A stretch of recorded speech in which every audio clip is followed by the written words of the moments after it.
بسم اللہ الرحمن الرحیم بل تؤثرون الحیاة الدنیا والآخرة خیر وابقى قال النبی صلی اللہ علیہ وسلم حب الدنیا رأس كل خطیئة او کما قال علیہ الصلاة والتسلیم رب اشرح لی صدری ويسر لي أمري واحلل عقدة من لساني يفقهوا قولي سبحانك لا علم لنا إلا ما علمتنا إنك أنت العليم الحكيم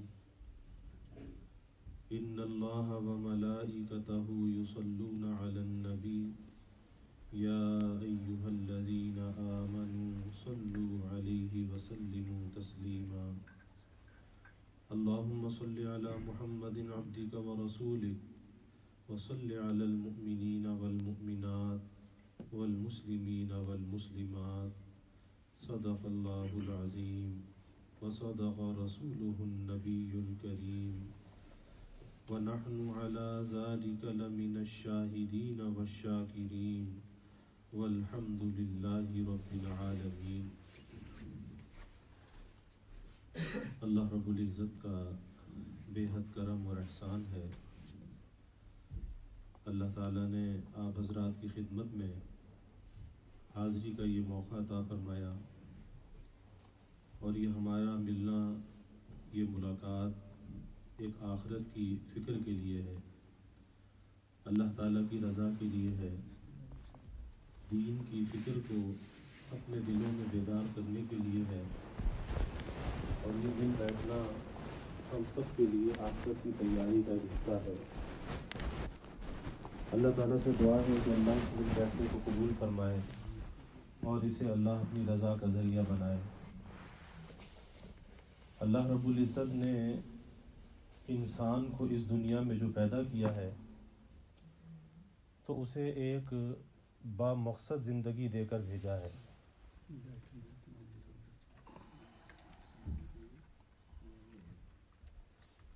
بیٹھے تو میں ایک سیکنڈ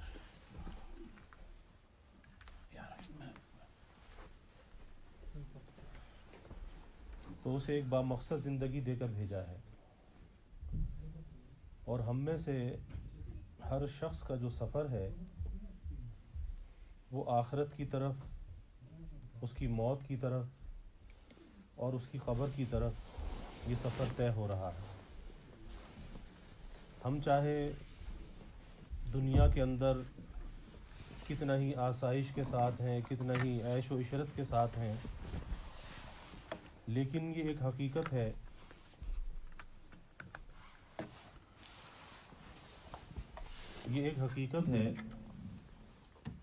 کہ ہم میں سے ہر شخص کا گزرنے والا لمحہ ہمیں دنیا کے اندر اس زندگی سے دور کر رہا ہے اور اپنی قبر کی منزل سے قریب کر رہا ہے۔ دیکھنا یہ چاہیے کہ جس مقصد کے لیے اللہ نے ہمیں اس دنیا میں بھیجا ہے، کیا ہم اس مقصد کو حاصل کر رہے ہیں یا نہیں کر رہے؟ اگر اس مقصد کو ہم حاصل کر رہے ہیں تو ہماری زندگی کا یہ سفر کامیاب سفر ہے، اور اگر ہم اس مقصد کو حاصل نہیں کر رہے تو بھائی یہ زندگی کا جو سفر ہے یہ کھرا سفر نہیں ہے، یہ کھوٹا سفر ہے، یہ صحیح سمت میں سفر نہیں ہے، یہ غلط سمت اور غلط راستے پر ہے۔ پھر ہمیں فکر کرنی چاہیے کہ آج ہمارے پاس مہلت ہے، وقت ہے کہ ہم اپنی زندگی کے اس سفر کو درست کر لیں، ورنہ آج کو بھی اگر ہم نے ٹال دیا اور کسی آنے والی کل کے انتظار میں رہے تو یہ کل کا جو انتظار ہے یہ ایک دھوکہ ہے۔ کل جو ہے وہ کبھی آیا نہیں کرتی، اور اسی کل کے انتظار میں ہم اپنی آج کو ضائع کرتے چلے جا رہے ہیں۔ میں نے جو قرآن پاک کی آیت پڑھی، اس میں اللہ رب العزت نے ہمیں ایک بڑی خیر کی طرف متوجہ فرمایا ہے، اور یہ بات بھی ذہن میں رکھنی چاہیے کہ اللہ رب العزت جتنے ہم پر مہربان ہیں، شفیق، اور جتنے ہمارے خیر خواہ ہیں، اتنے ہم اپنی ذات کے لیے خیر خواہ نہیں جتنے اللہ رب العزت ہمارے خیر خواہ ہیں۔ اور اللہ نے جن کاموں کے کرنے کا ہمیں حکم دیا ہے اس میں اللہ کا کوئی فائدہ نہیں، اس میں ہمارا فائدہ ہے، اور جن چیزوں سے اللہ رب العزت نے منع کیا ہے، روکا ہے، اس رکنے سے اللہ کا کوئی نقصان نہیں، ہمارا نقصان ہے کہ ہمارے نقصان سے اللہ نے ہمیں منع کیا ہے۔ تو جب اللہ ہمیں کسی چیز کی طرف متوجہ کرے کہ یہ کام کرنے کا ہے تو پھر ہمیں سوچنا نہیں چاہیے کروں یا نہ کروں، بلکہ کر گزرنا چاہیے۔ اور جب اللہ کسی چیز کے بارے میں منع کرے کہ یہ کام نہ کرو تو اب یہ سوچنے کی بات نہیں ہے کہ رک جاؤں یا نہ رکوں، بلکہ رک جانا چاہیے اور اس خرابی کو چھوڑ دینا چاہیے، کیونکہ اللہ اور بندے کا جو تعلق ہے وہ ایک ایسا تعلق ہے کہ جس میں سوائے خیر خواہی کے اور کچھ بھی موجود نہیں ہے۔ کیونکہ اگر بندہ کچھ کرتا ہے اس کرنے میں فائدہ اس کی ذات کا ہے، اگر کسی چیز سے رکتا ہے تو فائدہ اس کی ذات کا ہے، اللہ کا کوئی فائدہ نہیں ہے۔ اب دیکھنا یہ چاہیے کہ ہماری زندگی کس راستے پر گزر رہی ہے۔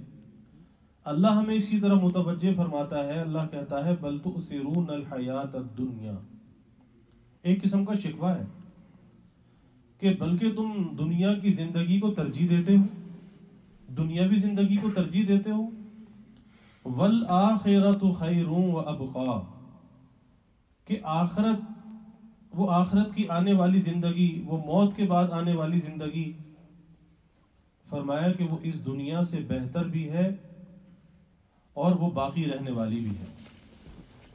دو باتیں ہیں، بہتر بھی ہے اور باقی رہنے والی بھی ہے۔ تو پتہ یہ چلا کہ اللہ رب العزت ہمیں آخرت کی طرف متوجہ فرما رہے ہیں کہ یہ دنیا کی زندگی تو فانی ہے اور آخرت کی زندگی باقی ہے، تو جب وہ باقی ہے تو اس باقی پر اس فانی کو کیوں ترجیح دیتے ہو؟ آج اگر ہم اپنی زندگیوں کا جائزہ لیتے ہیں، ہماری زندگیوں کے اندر آج آخرت کی فکر غالب نظر نہیں آتی۔ اگر ہمیں کوئی سوچ ہے، کوئی فکر ہے، تو وہ سوچ اور فکر دنیا کی حد تک تو ہے اور وہ اتنا محدود ہے کہ اس سے آگے ہماری سوچ اور فکر نہیں جاتی کہ ایک دن ہم نے مرنا بھی ہے، اللہ کے سامنے جانا بھی ہے، موت کی منزل سے بھی ہمارا واسطہ پڑھنا ہے اور قبر کی منزل سے بھی ہم نے گزرنا ہے اور میدان حشر میں اللہ کے سامنے کھڑا ہونا ہے۔ اور ان ساری چیزوں کی تیاری کوئی اور زندگی ملنے والی نہیں، اس سب کی جو تیاری ہے وہ اسی زندگی کے اندر ہے جس سے میں اور آپ گزر رہے ہیں اور جس کا اکثر حصہ ہم گزار چکے ہیں۔ اب بہت تھوڑا ہمارے پاس باقی ہے، اکثر تو گزر چکا ہے کہ آج اس دنیا کے اندر ہمیں ایک دھوکہ لگتا ہے، ہم یہ سوچتے ہیں کہ ہماری زندگی، ہماری عمر بڑھ رہی ہے، جبکہ حقیقت یہ ہے کہ ہماری عمر بڑھ نہیں رہی بلکہ وہ گھٹ رہی ہے، کہ جو ہماری اصل ہے ہم میں سے کسی کو معلوم نہیں کہ کتنی ہے، لیکن جو ہماری اصل ہے اس اصل میں سے جتنی ہم گزار چکے وہ تو گھٹ چکی، اب باقی کتنی باقی ہے ہم میں سے کسی کو معلوم نہیں۔ تو سوچنا یہ چاہیے کہ وہ جو گزار چکے ہیں وہ کیسی گزری ہے اور آئندہ گزارنے کا کیا ہمارا عزم و ارادہ ہے۔ آج دنیا کی زندگی میں ہم بہت سی چیزوں کا تقابل کرتے ہیں، موازنہ کرتے ہیں۔ ہم دیکھتے ہیں کہ جی فلاں کے پاس کاروبار کیسا ہے، فلاں کے پاس مکان کیسا ہے، فلاں کا کھانا پینا کیسا ہے، فلاں کا لباس کیسا ہے، اور یہ دنیا کی زندگی کے اندر ہر انسان اسی کھوج میں، اسی ٹوہ میں لگا رہتا ہے کہ کون کیسا زندگی، کیسی زندگی گزار رہا ہے اور کس معیار کے ساتھ زندگی گزار رہا ہے۔ اکثر سوچ اور فکر یہی ہے۔ اور جب انسان کسی انسان کو دنیا کے اندر دیکھتا ہے تو پھر اس کے اندر ایک حرص اور ایک ہوس پیدا ہوتی ہے کہ میرا کاروبار بھی اس سے زیادہ ہونا چاہیے، میرا مکان بھی اس سے بڑا ہونا چاہیے، اور زندگی کی سہولیات اور آسائشیں میرے پاس دوسرے سے زیادہ ہونی چاہیے۔ یہی وہ خرابی ہے کہ جو انسان کو قناعت کے راستے سے ہٹا کر حرص و ہوس کے راستے پر لے جاتی ہے۔ اور جب یہ حرص و ہوس، کس چیز کا حرص و ہوس؟ دنیا میں ایک دوسرے سے آگے بڑھنے کی ہوس، جب یہ حرص و ہوس انسان کے اندر آتی ہے تو یہ حرص و ہوس انسان کی زندگی کا جو سکون ہے جو چین ہے وہ لے جاتی ہے۔ اور آج ہمیں معاشرے کے اندر باوجود اس کے کہ آج وسائل اور اسباب ہمارے پاس بہت زیادہ ہیں، لیکن معاشرے کے اندر ہمیں سکون اور اطمینان نظر نہیں آتا، بلکہ ہر آدمی بے سکونی کا، پریشانیوں کا اظہار کرتا ہوا نظر آتا ہے۔ آخر کس وجہ سے؟ وجہ صرف اس کی یہی ہے کہ ہم دنیا کے اندر لوگوں کو دیکھ کر ہم چیزوں کا تقابل کرتے ہیں، موازنہ کرتے ہیں، اور ہم ایک دوڑ کے اندر لگ جاتے ہیں، اور وہ دوڑ ایسی ہے کہ اللہ کے حبیب صلی اللہ علیہ وسلم نے فرمایا کہ اگر کسی انسان کو ایک وادی مال کی دے دی جائے، سونے چاندی کی دے دی جائے، تو فرمایا کہ وہ کہتا ہے کہ ایک اور مل جائے تو بس کر دوں گا، اور ایک اور دے دی جائے تو پھر ایک اور کی وہ تمنا کرتا ہے۔ فرمایا کہ اس کا جو ہرس کا پیٹ ہے، اس کی جو ہوس ہے، اس کو سوائے قبر کی مٹی کے کوئی اور چیز بھرنے والی نہیں ہے۔ کون فرما رہے ہیں؟ ہمارے محبوب صلی اللہ علیہ وسلم۔ تو دنیا کی ہرس و ہوس جتنی بڑھتی جاتی ہے، اتنا انسان کا اطمینان، چین اور سکون رخصت ہوتا چلا جاتا ہے، اور آج وہ ہمارے معاشرے کے اندر وہ ڈپریشن نظر آتا ہے۔ ہمیں تقابل تو کرنا چاہیے، موازنہ تو کرنا چاہیے۔ موازنہ کس چیز میں کرنا چاہیے؟ تقابل کس چیز میں کرنا چاہیے؟ ایک تو تقابل ہمیں نیکی کے معاملے میں کرنا چاہیے کہ اگر ہم کسی بھائی مسلمان کو دیکھیں کہ بھائی وہ کتنی نیکی کر رہا ہے اور میں کتنی نیکی کر رہا ہوں، تو مجھے نیکی میں دوسرے سے آگے بڑھنے کی فکر اور کوشش کرنی چاہیے۔ جیسے ہرس صحابہ کے اندر بھی تھی، لیکن صحابہ میں ہرس کس چیز کی تھی؟ نیکیوں میں سبقت لے جانے کی تھی، فاستبقوا الخیرات، کہ وہ نیکیوں میں ایک دوسرے سے بڑھنا چاہتے تھے۔ اور آج ہم دنیا میں ایک دوسرے سے بڑھنا چاہتے ہیں۔ تو پہلی چیز تو یہ ہے کہ اگر ہم موازنہ کریں، تقابل کریں، تو اس بات کا کہ میں اپنے بھائی مسلمان سے نیکیوں میں زیادہ ہوں یا نہیں، اور اگر میں نہیں ہوں تو پھر مجھے دوسرے سے نیکیوں کا اہتمام زیادہ کرنا چاہیے۔ دوسری چیز، دوسرا جو موازنہ ہے، جو ہم چیزوں کے درمیان موازنہ کرتے ہیں، مادی چیزوں کے درمیان، فانی چیزوں کے درمیان، تو ہمیں یہ سوچنا چاہیے کہ یہ دنیا ان قریب ہم سے چھوٹنے والی ہے، اور آخرت ان قریب اس سے ہمارا واسطہ پڑھنے والا ہے۔ ایک دنیا کا گھر ہے، ایک آخرت کا گھر ہے۔ ایک دنیا کی تکلیف ہے، ایک آخرت کی تکلیف ہے۔ ایک دنیا کی راحت ہے، ایک آخرت کی راحت ہے۔ تو آخر ہم کس چیز کو مقدم کرنا چاہتے ہیں؟ کیا ہم یہ چاہتے ہیں کہ دنیا کی راحت مل جائے اور وہاں کی تکلیف مل جائے؟ تو بھائی یہ تو خسارے کا سودا ہے، اور ایمان والا بندہ کبھی یہ سودا لینے پر آمادہ نہیں ہونا چاہیے کہ دنیا کی راحت اسے مل جائے اور وہاں چاہے تکلیف میں مبتلا ہو جائے۔ یہ سوچ تو کسی ایمان والے بندے کی نہیں ہونی چاہیے۔ ہاں، یہ سوچ تو ہونی چاہیے کہ یہاں چاہے جیسی بھی گزر جائے، لیکن وہاں کا جو انجام ہے وہ اچھا ہو، یا جیسی بھی گزر جائے۔ کسی نے کہا کہ یہاں ایسے رہے کہ ویسے رہے، یہاں یعنی دنیا میں یہاں ایسے رہے کہ ویسے رہے، دیکھنا یہ ہے کہ وہاں کیسے رہے۔ معیار وہ ہونا چاہیے کہ وہاں پر انجام کیا ہوگا۔ اسی لیے اللہ کے حبیب صلی اللہ علیہ وسلم نے فرمایا کہ حساب دینے سے پہلے اپنا حساب کر لو، یعنی کل قیامت کے دن، وہ جو حساب کا دن آنے والا ہے، اس دن سے پہلے آج دنیا کے اندر اپنا حساب کر سکتے ہو کہ کل آخرت کا وہ جو بازار لگے گا، تو اس آخرت کے بازار میں میری کتنی قیمت وصول ہوگی، آج ہم اپنا اندازہ کر سکتے ہیں۔ ہمیں کسی دھوکے میں نہیں رہنا چاہیے۔ پھر وہی بات آتی ہے کہ یہ دنیا کے اسباب، یہ دنیا کا مال و متاع، یہ سب فانی اور یہ سب یہیں رہ جانے والا، لیکن آخرت باقی ہے، اس کی ہر نعمت، ہر راحت اور ہر خوشی باقی ہے۔ اس لیے دنیا کے لیے اپنی آخرت کی خوشیوں کو برباد اور ضائع نہیں کرنا چاہیے۔ آخرت کی خوشی ملتی کس چیز سے ہے؟ ظاہر ہے کہ آخرت کی خوشی جو ملتی ہے اس کا ایک ہی طریقہ ہے اور ایک ہی راستہ ہے، اور وہ راستہ اور طریقہ یہ ہے کہ انسان اپنی زندگی کو اللہ کی مرضیات کے تابع کر دے۔ آسان سی بات ہے، کوئی مشکل نہیں ہے کہ اگر ہم آخرت کا چین اور سکون لینا چاہتے ہیں اور وہاں کی پکڑ اور سزا سے بچنا چاہتے ہیں، اور بھائی وہاں کی پکڑ اور سزا جو ہے وہ اتنی خطرناک ہے کہ اس کا انسان تحمل نہیں کر سکتا، اس کی انسان کے اندر برداشت نہیں ہے۔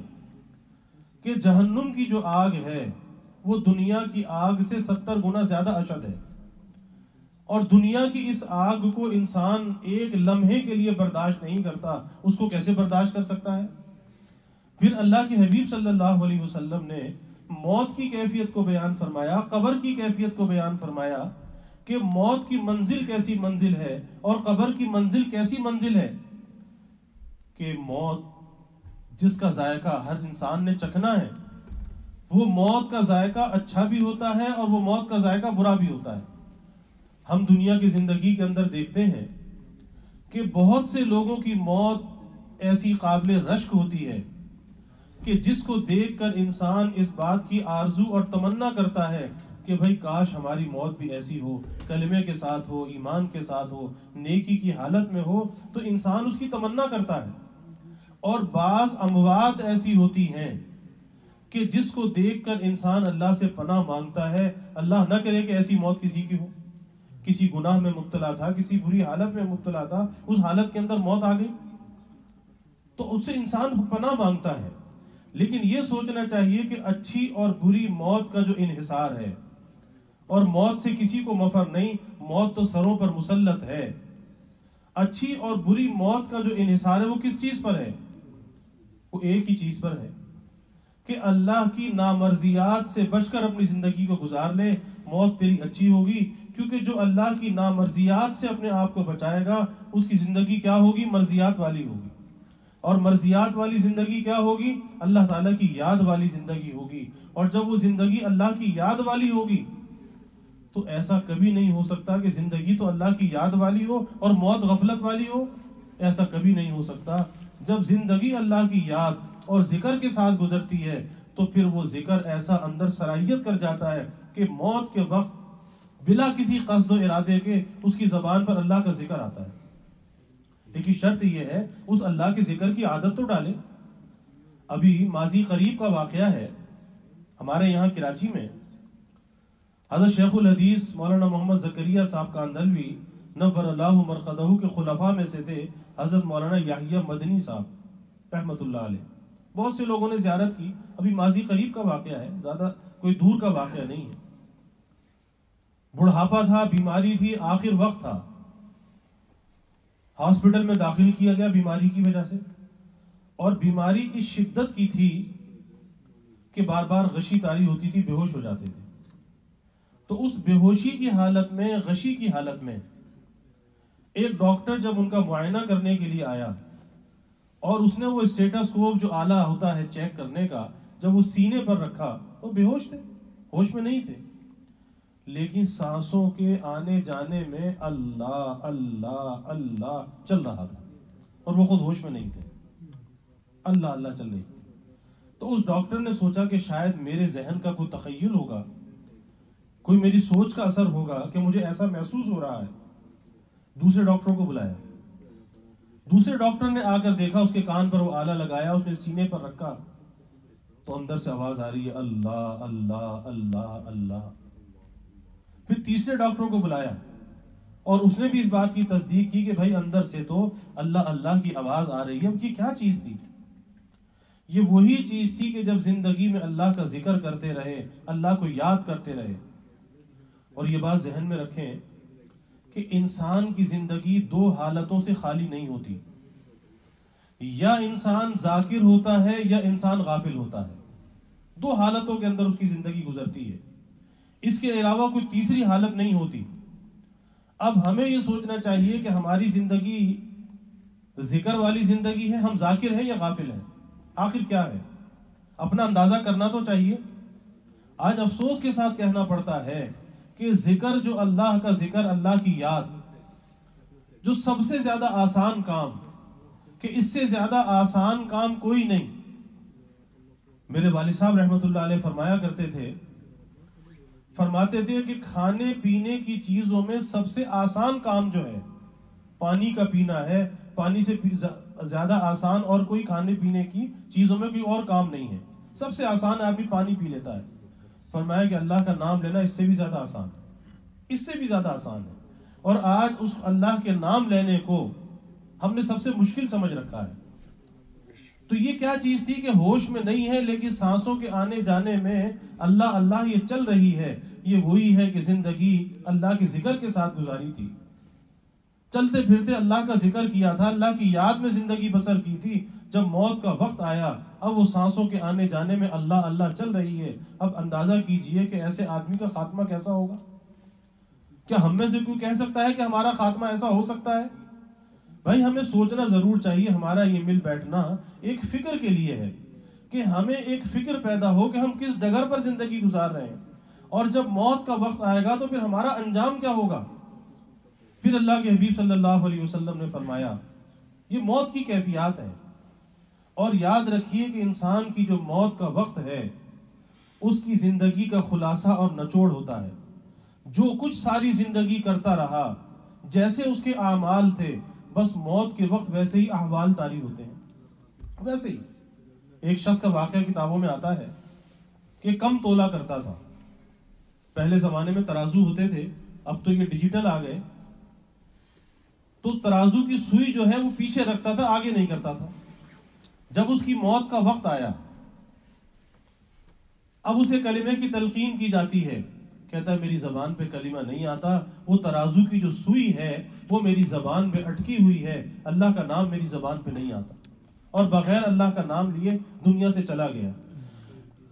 تو بھائی ہمیں سوچنا چاہیے کہ جو اللہ کا نام لینا سب سے آسان تھا, کہ جس کے لیے اللہ نے کوئی قید نہیں لگائی, کوئی پابندی نہیں لگائی, چلتے پھرتے اٹھتے بیٹھتے ہر حال میں, اور یہاں تک کہ پاک ہے یا ناپاک ہے, جس حال میں بھی ہے اللہ کا نام لے سکتا ہے. قرآن مجید کی تلاوت نہیں کر سکتا لیکن اللہ کا نام تو لے سکتا ہے, ذکر تو کر سکتا ہے.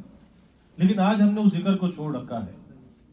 اور موت کی کیفیت کیسی کیفیت ہے؟ حضرت علی کرم اللہ وجہ فرماتے ہیں کہ کسی پر یک بارگی 1000 تلواروں سے اگر حملہ کیا جائے, 1000 تلواروں سے, اور ایک ساتھ حملہ کیا جائے, فرمایا کہ اس کی تکلیف کم تکلیف ہے, موت کی تکلیف اس سے زیادہ تکلیف ہے.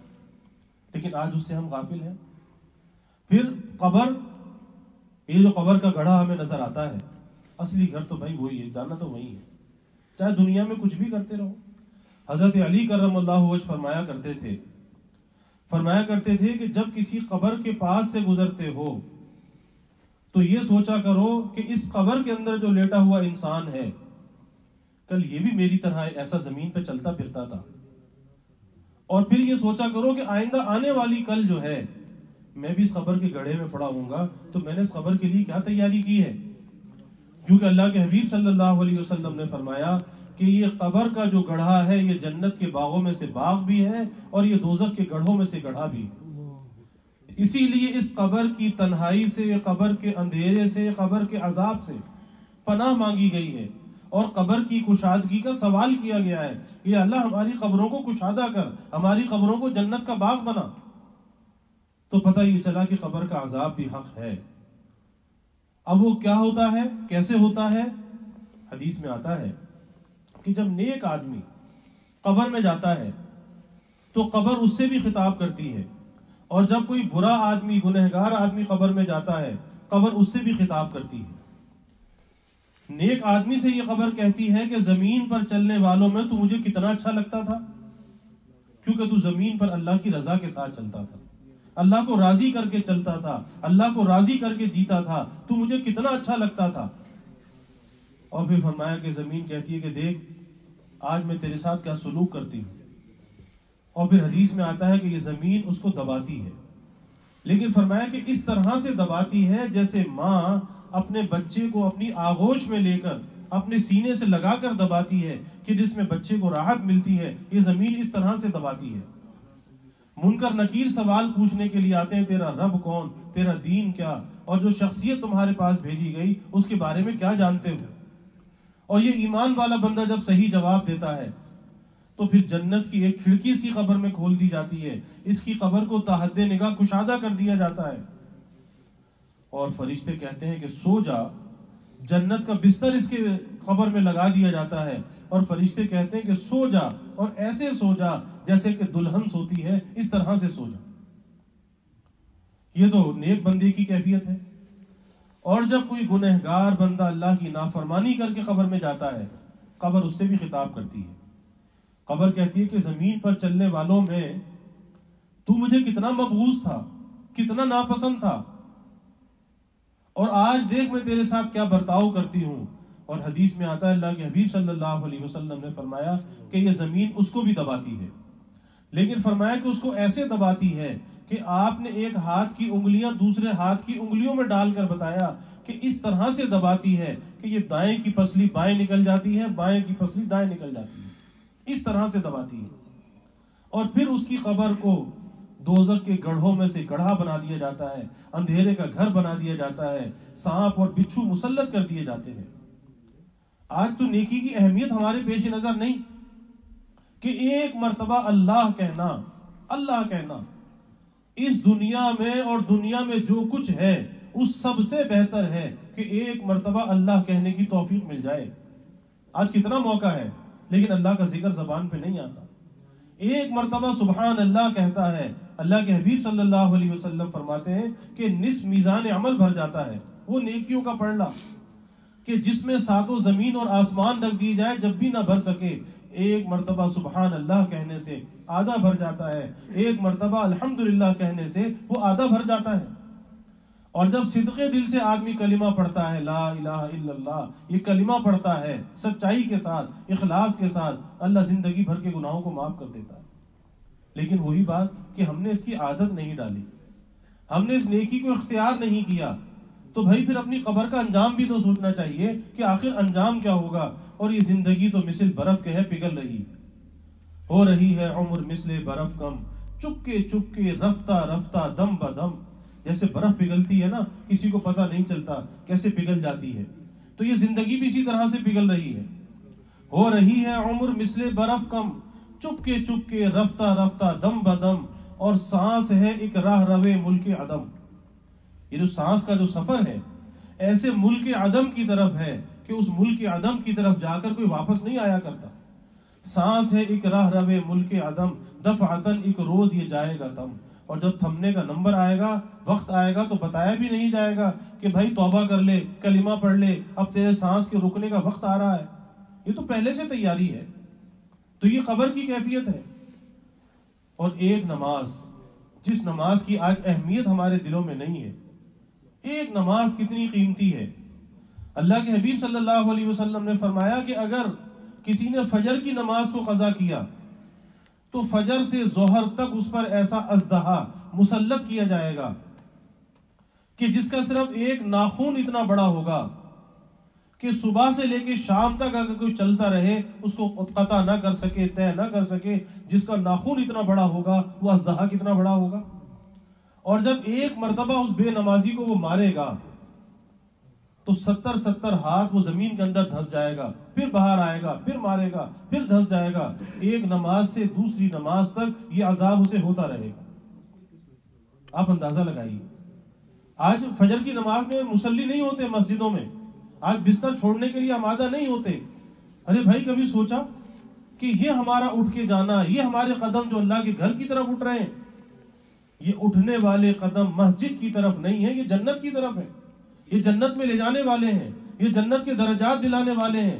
لیکن آج یہ قدم اللہ کے گھر کی طرف نہیں اٹھتے. اور دنیا کا اگر کوئی کام ہو تو آدھی رات کو بھی اٹھ کر انسان چلا جاتا ہے.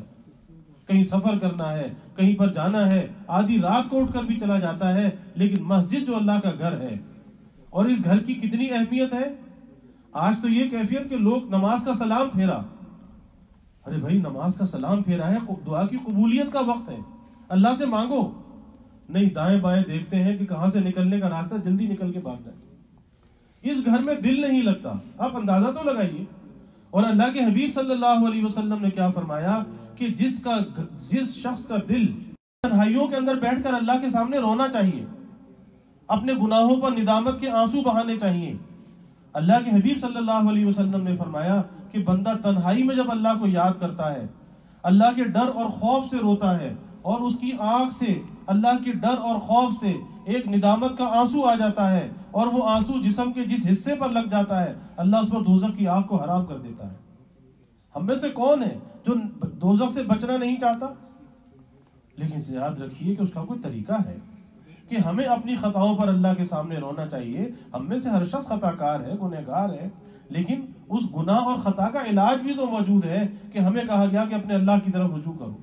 اور اللہ خود قرآن پاک میں کہتا ہے قُلْ يَا عِبَادِيَ الَّذِينَ أَسْرَفُوا عَلَىٰ أَنفُسِهِمْ لَا تَقْنَطُوا مِن رَحْمَةِ اللَّهِ، کہ میرے وہ بندے جنہوں نے اپنی جانوں پر ظلم کیا تو وہ میری رحمت سے مایوس نہ ہو.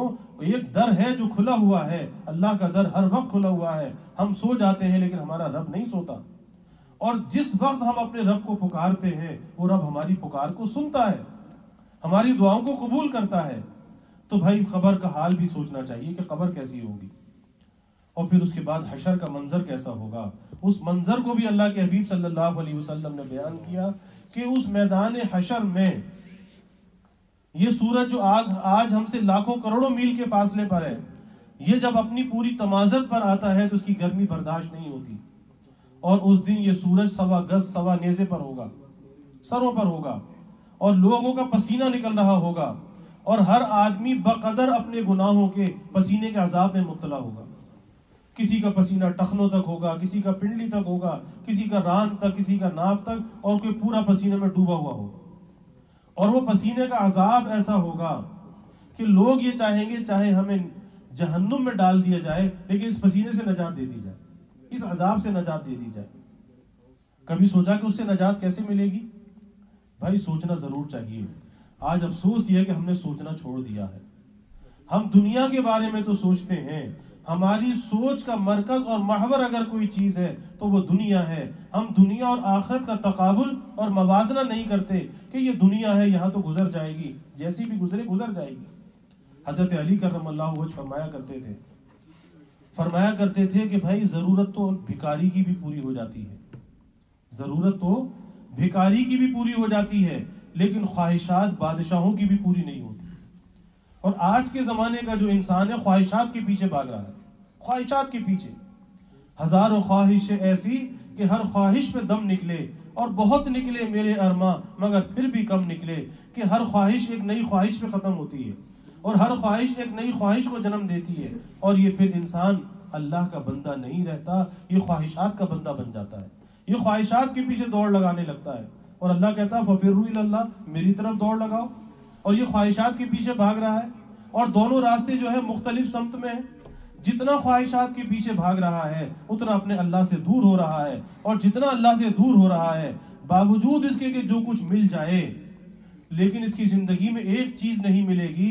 خواہشات کے پیچھے بھاگنے والا اپنے چین اور اطمینان کو کھوتا ہے، اسے چین اور اطمینان کبھی نہیں مل سکتا. اور آج یہی ہو رہا ہے. تو بھائی ہمیں سوچنا ضرور چاہیے. اب یہ سوچ، یہ فکر ہمارے اندر کیسے پیدا ہو؟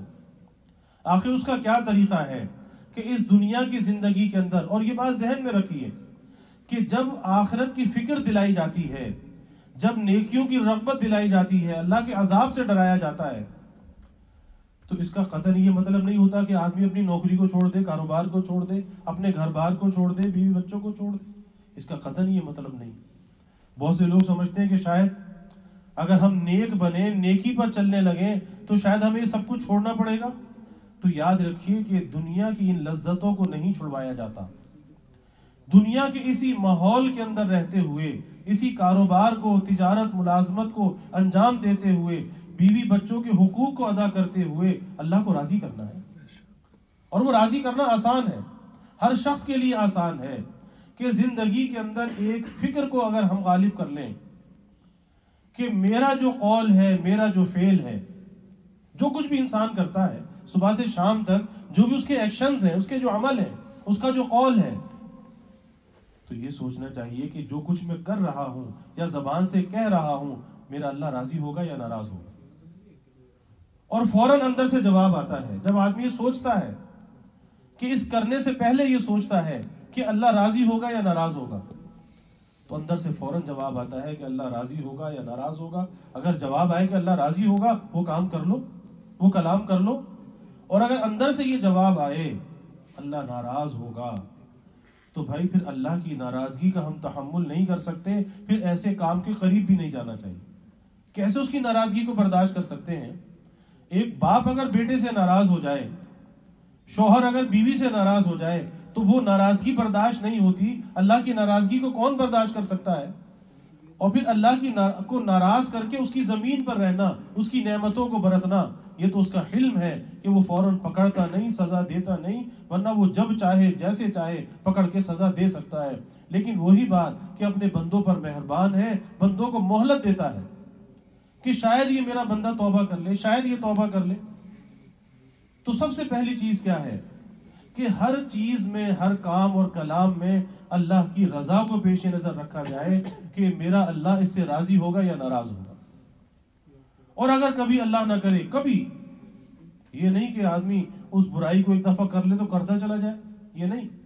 اگر اللہ نہ کرے کبھی کوئی ایسی بات, کوئی ایسا کام ہو جائے کہ جو اللہ کی ناراضگی والا ہے, کبھی انسان ماحول سے متاثر ہو گیا, کسی دوست سے متاثر ہو گیا, کسی نفس اور شیطان کے بہکاوے میں آ گیا, تو جب تک اللہ کو راضی نہ کرے, توبہ نہ کرے, اس وقت تک اطمینان سے نہ بیٹھے, فوراً اللہ اس کو راضی کرے. کیوں؟ کہ یہ جو گناہوں کا بوجھ ہے, اس بوجھ کو اپنے اوپر نہیں رکھنا چاہیے, اور اس گناہوں کے بوجھ کو اپنی قبر تک نہیں لے جانا چاہیے, بلکہ یہ گناہوں کا جو بوجھ ہے اسے دنیا میں ہلکا کرتے رہنا چاہیے. اور اس کے ہلکا کرنے کا راستہ پکی سچی توبہ ہے. کہ اگر کوئی خطا ہو گئی تو یہ نہیں کہ اپنی خطا کی تعویل کرنے لگے. آج تو ایک عجیب یہ زمانہ آ گیا جس زمانے کے اندر ہم جی رہے ہیں کہ اللہ تو ستار حقیقی ہے, ادھر بندہ گناہ کرتا ہے, اللہ اس کے گناہ پر ستاریت کی چادر ڈال دیتا ہے, اللہ اس کے عیب کو چھپا لیتا ہے, اللہ اپنے بندے کو رسوا نہیں کرتا. لیکن یہ وہ زمانہ آ گیا کہ اللہ تو رسوا نہیں کرتا, لیکن یہ بندہ خود اپنے آپ کو رسوا کرتا ہے. یہ ادھر گناہ کرتا ہے, ادھر فیس بک پہ ڈال دیتا ہے. یعنی وہ اپنی فیس بک کو اپڈیٹ کر رہا ہے, اسے یہ نہیں پتا کہ اپنی خطا پر, اپنی برائی پر اللہ تو گواہیوں کو مٹاتا ہے اور یہ خود گواہ مقرر کر رہا ہے. اور آج کے اس زمانے کے اندر اس سوشل میڈیا نے جو آج ہمارا نقصان کیا ہے, یاد رکھیے کہ اس سے زیادہ کسی اور چیز نے نقصان نہیں کیا. بظاہر تو یوں لگتا ہے کہ دنیا سمٹ کر ایک موبائل کی شکل میں, ایک اسمارٹ فون کی شکل میں آج ہماری ہتھیلی پر آ گئی. دنیا سمٹ کر اتنی محدود ہو گئی, لیکن دنیا تو محدود ہو گئی, دنیا تو سمٹ گئی, لیکن انسانوں کے درمیان فاصلے بڑھ گئے کہ ایک مکان کے اندر رہنے والے, ایک چھت کے نیچے رہنے والے باپ اور بیٹے کے درمیان دوری ہے. بیٹے کو اتنی فرصت نہیں کہ باپ کی مزاج پرسی کر لے, باپ سے 2 گھڑی بیٹھ کر بات کر لے, اس کی طبیعت پوچھ لے. آج یہ دوری کس چیز نے پیدا کی؟ یہ سوشل میڈیا نے پیدا کی ہے. شوہر اور بیوی کے درمیان جو آپ اندازہ لگائیے کہ کس قربت اور محبت کا یہ رشتہ ہے. لیکن آج ہم ایک مصنوعی دنیا کے اندر جی رہے ہیں. ہر ایک انسان نے ایک مصنوعی دنیا آباد کر رکھی ہے. اور اس کی چھوٹی سی مثال میں عرض کیا کرتا ہوں کہ آدمی صبح اٹھ کر کسی کو صبح مبارک, صبح بخیر, السلام علیکم, پتہ نہیں کتنے میسج بھیج دیتا ہے, لیکن جب بھائی مسلمان کا آمنا سامنا ہوتا ہے تو سلام بھی نہیں کرتا. یہ کیا ہے؟ یہ مصنوعی دنیا ہے. وہ سمجھا کہ شاید ایک میسج بھیج کر سب کچھ کر لیا, تو یاد رکھیے کہ اس کی کوئی حیثیت نہیں ہے, اور وہ کسی اجر و ثواب کا ذریعہ نہیں ہے, بلکہ بعض اوقات بہت سی غلط باتیں, غلط چیزیں, غلط ویڈیوز, غلط تصویریں انسان شیئر کر دیتا ہے, دوسروں تک پہنچا دیتا ہے. اور یاد رکھیے کہ دوسروں تک ان برائیوں کو پہنچانا اس برائی کے پھیلانے کے زمرے میں ہے, اور جب تک وہ برائی پھیلتی رہے گی, آگے پہنچتی رہے گی, سبب آپ بنے ہو, اس کا گناہ آپ کے نامہ اعمال میں لکھا جاتا رہے گا. تو یہ بھی تو گناہ ہے. آج اس کو تفریح سمجھتے ہیں, آج سمجھتے ہیں یہ کوئی انٹرٹین ہے, بس جو جہاں سے آیا ادھر سے آیا آگے بھیجا, ادھر سے آیا آگے بھیجا. سوچنا چاہیے کہ سچ ہے, جھوٹ ہے, اور پھر کبھی کوئی بے حیائی کی چیز کو آگے فارورڈ نہیں کرنا چاہیے, اسے وہیں ڈیلیٹ کر دینا چاہیے, ختم کر دینا چاہیے, تاکہ سلسلہ وہیں منقطع ہو جائے. تو آج ہمارا سب سے زیادہ جو نقصان ہو رہا ہے اس سوشل میڈیا کے ذریعے سے, اور سب سے بڑا جو نقصان ہے ہماری حیا کا ہے کہ آج اس کے ذریعے سے حیا رخصت ہوتی چلی جا رہی ہے. شرم و حیا کا جنازہ نکل رہا ہے کہ آج بہن اور بیٹی کا جو تقدس ہے آج وہ ختم ہوتا چلا جا رہا ہے.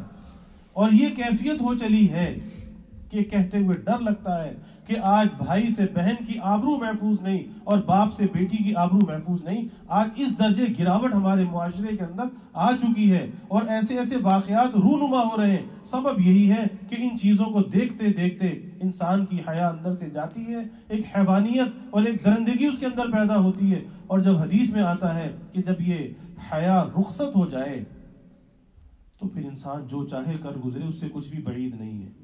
اور آج وہ کچھ نظر آ رہا ہے. تو بھائی ہمیں سوچنا چاہیے. اور پھر نقصان کتنا بڑا کہ یہ وقت جو ہماری زندگی کا سب سے قیمتی سرمایہ, جس وقت کے لیے ہم سے حساب لیا جائے گا, پوچھا جائے گا کہ یہ وقت کہاں پہ خرچ کر کے آئے, آج وہ وقت اس چیز میں ضائع ہو رہا ہے کہ جتنی دیر انسان اس میں مشغول رہتا ہے, کبھی ایک مرتبہ بھی اللہ کا نام اس کی زبان پہ نہیں آتا, ساری ساری راتیں ضائع ہو جاتی ہیں.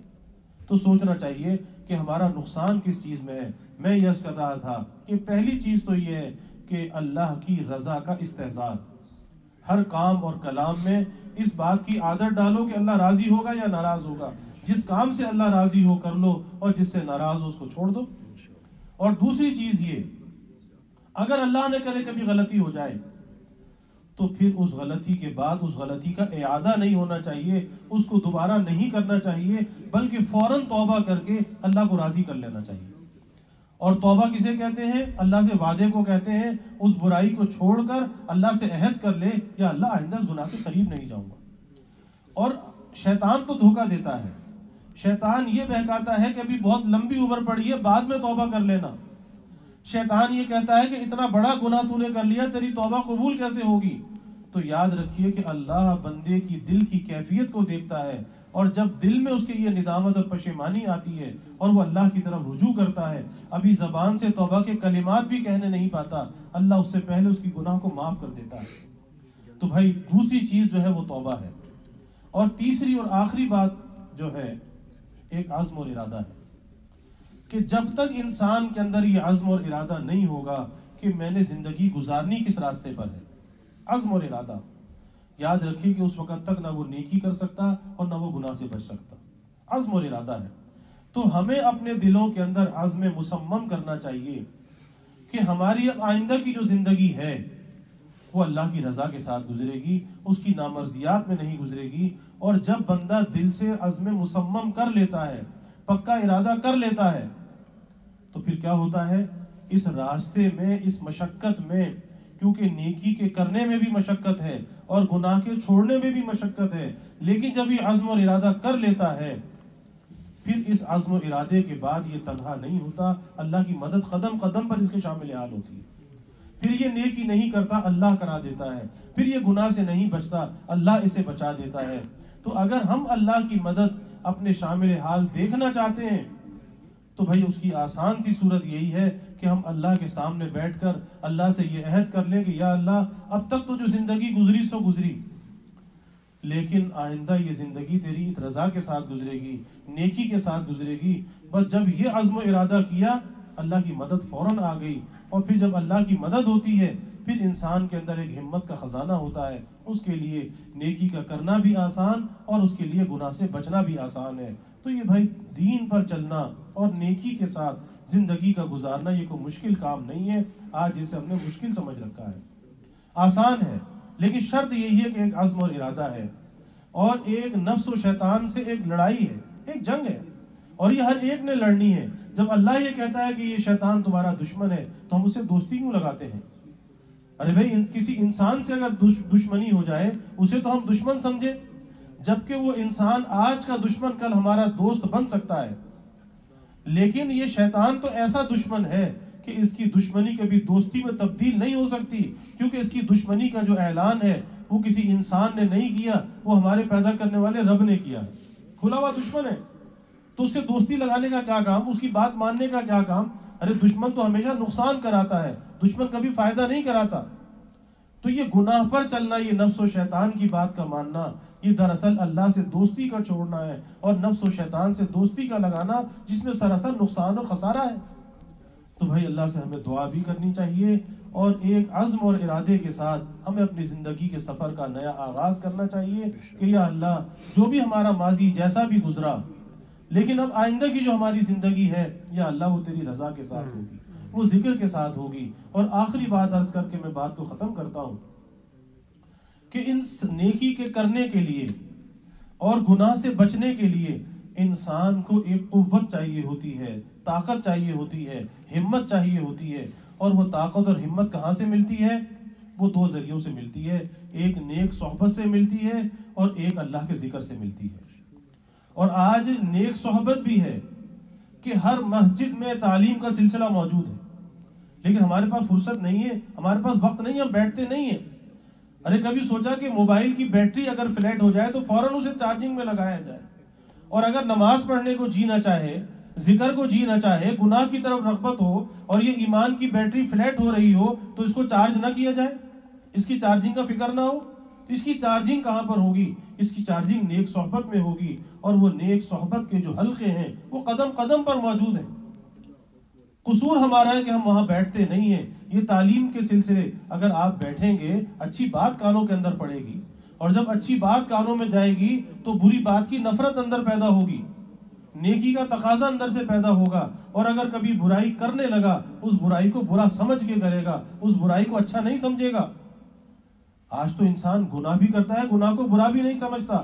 یاد رکھیے کہ جب تک انسان گناہ کو گناہ سمجھ کر کرتا ہے اس وقت تک ایمان بچا رہتا ہے، اور جب گناہ کے بارے میں یہ بات ذہن میں آ جائے اس میں کون سا حرج ہے، یہ کون سا گناہ ہے، یہ کون سی برائی ہے، جیسے آج بہت سے نوجوان کہہ دیتے ہیں، تو یاد رکھیے کہ پھر ایمان بھی سلامت نہیں رہتا۔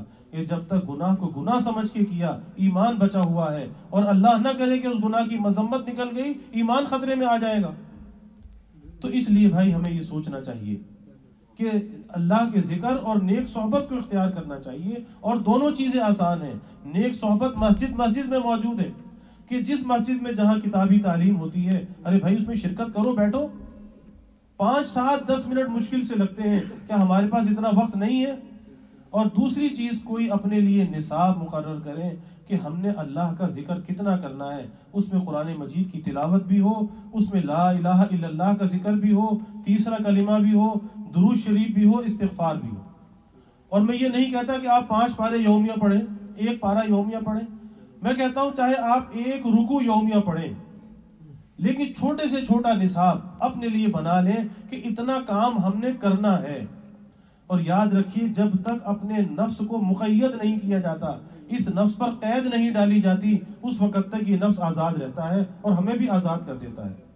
تو اس نفس کو قابو کرنے کا طریقہ یہ ہے کہ اس پر قید ڈالی جائے کہ اتنا کام تو نے کرنا ہے، چاہے 10 مرتبہ درود پاک پڑھو لیکن روزانہ پڑھو، پھر اس نفس کو آزادی نہ دو۔ چاہے 10 مرتبہ کلمہ طیبہ پڑھو لیکن روزانہ پڑھو، اس نفس کو آزادی نہ دو۔ 10 مرتبہ استغفار کرو لیکن روزانہ کرو، 1 ربع پارہ پڑھو، پاؤ پڑھو، 1 رکوع پڑھو لیکن روزانہ پڑھو، اس میں ناغہ نہ کرو۔ پھر دیکھو اللہ تعالیٰ کیسی دل کے اندر باغ و بہار عطا کرتا ہے، اور ذکر کے انوار کس طرح سے اندر آتے ہیں، اور کیسے ہمت کا خزانہ ملتا ہے جس سے نیکی کا کرنا بھی آسان اور گناہ سے بچنا بھی آسان۔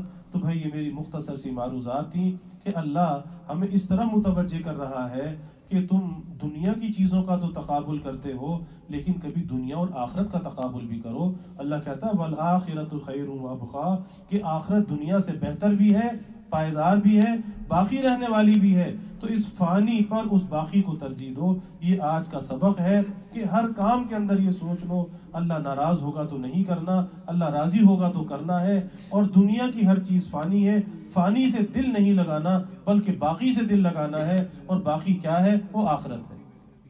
اور اس دنیا کے لیے، مردار دنیا کے لیے، فانی دنیا کے لیے ہمیں اپنی آخرت کا نقصان نہیں کرنا، آخرت ہر حال میں مقدم ہونی چاہیے۔ اللہ یہ مجھے بھی فکر عطا فرمائے، ہم سب کو فکر عطا فرمائے، اپنی رضا والی زندگی اللہ نصیب فرمائے، اپنی مرضیات پہ چلنا آسان فرمائے۔ وآخر دعوانا الحمدللہ رب العالمین والعاقبۃ للمتقین والصلاة والسلام علی اشرف الانبیاء والمرسلین۔ اللہم صل علی سیدنا و مولانا محمد وعلی آل سیدنا و مولانا محمد وبارک وسلم۔ ربنا آتنا فی الدنیا حسنہ وفی الآخرۃ حسنہ وقنا عذاب النار۔ ربنا اتمم لنا نورنا واغفر لنا إنك على كل شيء قدير. ربنا لا تزغ قلوبنا بعد إذ هديتنا وهب لنا من لدنك رحمة إنك أنت الوهاب.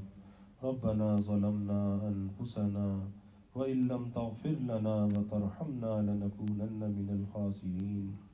ربنا هب لنا من أزواجنا وذرياتنا قرة أعين واجعلنا للمتقين إماما.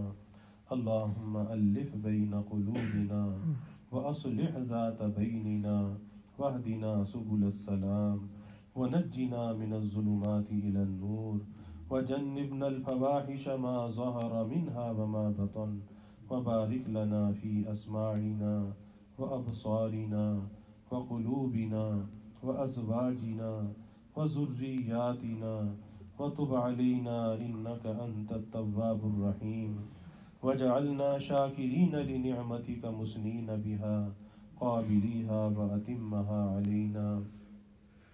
اللهم إنا نعوذ بك من جهد البلاء ودرك الشقاء وسوء القضاء وشماتة الأعداء. اللهم إنا نعوذ بك من زوال نعمتك وتحول عافيتك وفجاءة نقمتك وجميع سخطك. یا اللہ یا رحمان یا رحیم یا کریم یا ارحم الراحمین یا اکرم الاکرمین. یا اللہ ہمارے گناہوں کو معاف فرما، خطایا سے درگزر فرما. یا اللہ اپنی محبت معرفت عطا فرما، اپنی رضا والی زندگی یا اللہ نصیب فرما. یا اللہ اپنے رضا والے کاموں کی توفیق عطا فرما. اپنی مرضیات پہ چلنا یا اللہ آسان فرما، نا مرضیات سے ہماری حفاظت فرما. یا اللہ ذکر و فکر والی حیات طیبہ نصیب فرما. یا اللہ اپنے ذکر سے اپنی یاد سے ہمیں انس عطا فرما. یا اللہ ہمارے دلوں کو اپنی یاد سے آباد فرما، اغیار سے خالی فرما، ناجائز محبتوں سے، ناجائز تعلقات سے، دنیا کی محبت سے، مال کی محبت سے ہماری حفاظت فرما. یا اللہ اس دل کو اپنی یاد سے آباد فرما. یا اللہ کثرت ذکر دوام طاعت کی توفیق عطا فرما. اپنا دھن اور دھیان نصیب فرما. اپنی ذات عالی کا استحضار یا اللہ ہمیں نصیب فرما. یا اللہ ظاہری باطنی ہر قسمی ترقیات عطا فرما. یا اللہ جتنے بھی حاضرین ہیں دلوں میں نیک ارادے ہیں، یا اللہ سب کے نیک ارادوں کی بعافیت تکمیل فرما.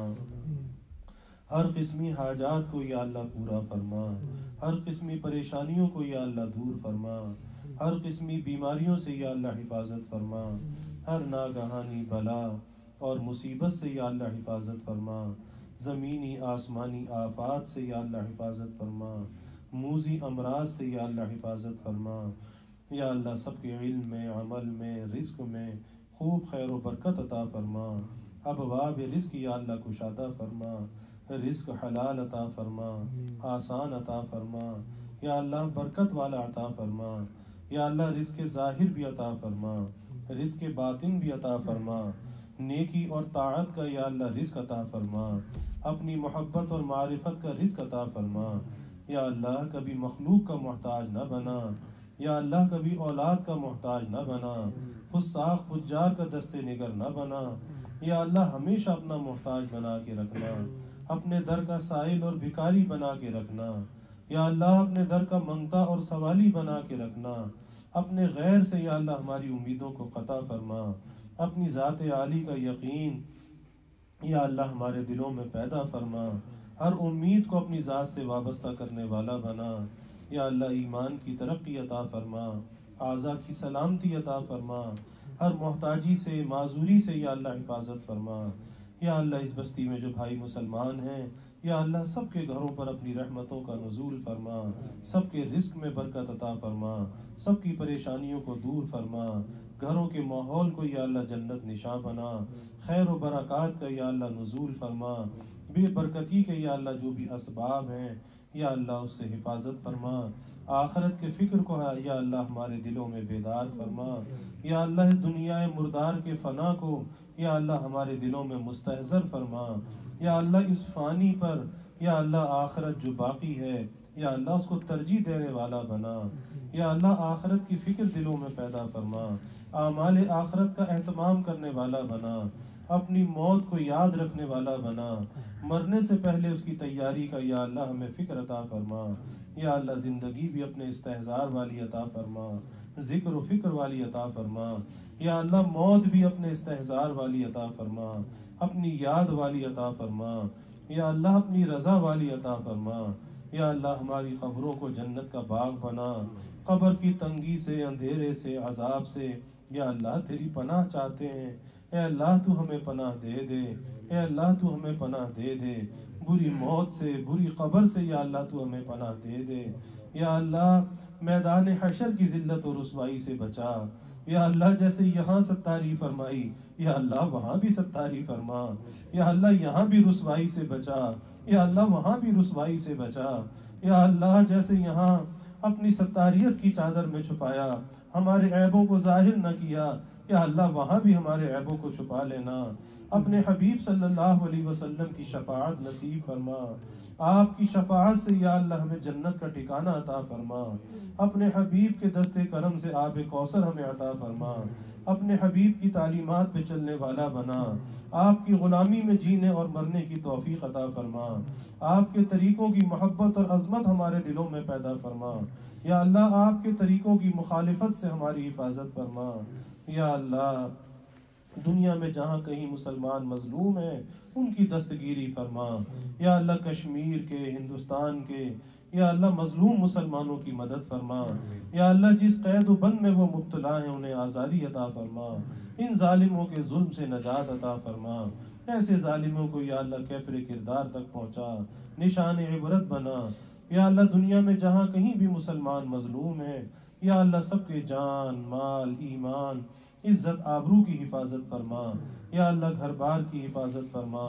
اولاد کی یا اللہ حفاظت فرما، یا اللہ اپنی نعمتوں کی قدردانی نصیب فرما، نعمتوں پر شکر کی توفیق عطا فرما، یا اللہ آپ کی نعمتوں میں یا اللہ یہ جان بھی نعمت ہے، مال بھی نعمت ہے، یا اللہ اولاد بھی نعمت ہے، ایمان بھی نعمت ہے، والدین بھی نعمت ہے، ہر نعمت کی یا اللہ قدردانی نصیب فرما، یا اللہ ہمارے ایمانوں میں ترقی عطا فرما، یا اللہ یہ ایمان سلامتی کے ساتھ قبروں تک لے جانے کی توفیق فرما، مدد ہمارے شامل حال فرما، اس دنیا کے پر آشوب ماحول سے بچا، پر فتن زمانے کے فتنوں سے بچا، ہمارے نوجوان بچے بچیوں کی حفاظت فرما، یا اللہ ہماری خواتین کی حفاظت فرما، یا اللہ سب کو با حیا بنا، با کردار بنا، با گفتار بنا، زمانے کے فتنوں سے بچا، یا اللہ والدین کو ہر ابتلا اور آزمائش سے بچا، یا اللہ ہم کمزور ہیں، ضعیف ہیں، کسی امتحان اور آزمائش کے قابل نہیں، یا اللہ ہر ابتلا سے ہماری حفاظت فرما، اولاد کی تربیت کے معاملے میں یا اللہ ہمیں کسی ابتلا میں مبتلا نہ فرما، سب کی اولادوں کو یا اللہ آنکھوں کی ٹھنڈک بنا، والدین کے لیے راحت کا ذریعہ بنا، دین اور ایمان کی حفاظت فرما، یا اللہ ماحول کے شر سے بچا، بے حیائی کے فتنوں سے بچا، آزادی کے فتنوں سے بچا، یا اللہ ہر قسم کی خیر کا نزول فرما، ہر قسم کے شر کو دفع فرما، یا اللہ اپنی رحمتوں کا، برکتوں کا، نعمتوں کا، راحتوں کا نزول فرما، زحمتوں کو یا اللہ دور فرما، یا اللہ ہمیں دین دنیا آخرت کی ہر بھلائی عطا فرما، عافیت دارین عطا فرما، عافیت دائمہ عطا فرما، جو مانگا وہ بھی عطا فرما، جو نہ مانگ سکے وہ بھی عطا فرما، ہمیشہ اپنے سے مانگنے والا بنا، اس در اور گھر سے یا اللہ سچی وابستگی ہمیں نصیب فرما، ربنا اتمم لنا نورنا واغفر لنا انك على كل شيء قدير، ربنا تقبل منا انك انت السميع العليم وتب علينا انك انت التواب الرحيم، وجزى الله عنا محمدا صلى الله عليه وسلم ما هو اهله، وصلى الله تعالى وسلم على النبي الكريم، آمين برحمتك يا ارحم الراحمين.